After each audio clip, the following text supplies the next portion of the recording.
శ్రీమన్మహాగణాధిపతయే నమః. శ్రీమహాసరస్వతే నమః.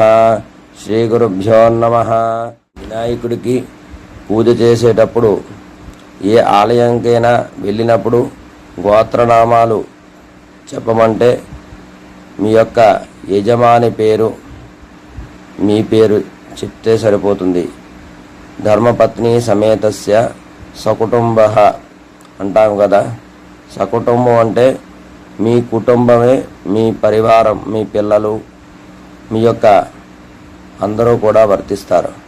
కాబట్టి ప్రత్యేకించి గోత్రనామాలు చెప్పమంటే ఇంటిలో ఉన్న వాళ్ళందరివి కూడా చెప్పకుండా కేవలం మీ గోత్రనామాలు చెప్పినా, మీ తల్లిదండ్రులు పేర్లు చెప్పినా మీకు ఆ యొక్క పూజా ఫలితాన్ని వర్తిస్తుంది.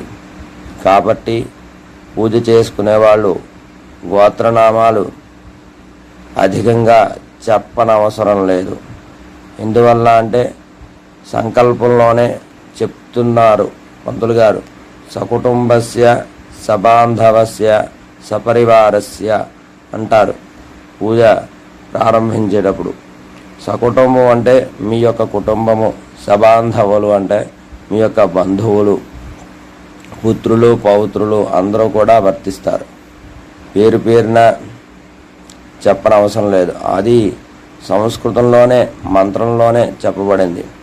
కాబట్టి మీరు పూజకి వెళ్ళినప్పుడు ఎప్పుడు కూడా మీ దంపతుల పేరు మీద కానీ ఏదైతే ఎవరి పేరు మీద అయితే పూజ చేసుకుందాం అనుకుంటున్నారో వాళ్ళ యొక్క గోత్రనామాలు చెప్తే సరిపోతుంది. సకుటుంబం అంటే అందరూ కూడా వర్తిస్తారు. కాబట్టి ఏ చెట్టుకైనా నీరు వేసినప్పుడు చెట్టుకే వేస్తాము కానీ వేరుకి కూడా వెయ్యం కదా. అలాగే చెట్టు మొదట్లో నీరు వేస్తే చెట్టు అంతటికి ఎలా నీరు వ్యాపిస్తుందో అలాగే ఆ యొక్క గోత్రనామాలు కూడా మీ యొక్క యజమాని అంటే మీ యొక్క పెద్దవాళ్ళు, ఇంట్లో ఎవరైతే పెద్ద దిక్కుంటారో వాళ్ళ గోత్రనామాలు పేర్లు ముందుగా చెప్పినట్లయితే ఆ కుటుంబానికి అందరికీ వర్తిస్తుంది. తద్వారా మీ కుటుంబం అంతా కూడా సంతోషంగా ఉంటుంది. స్వామివారి యొక్క అనుగ్రహాన్ని పొందుదాం.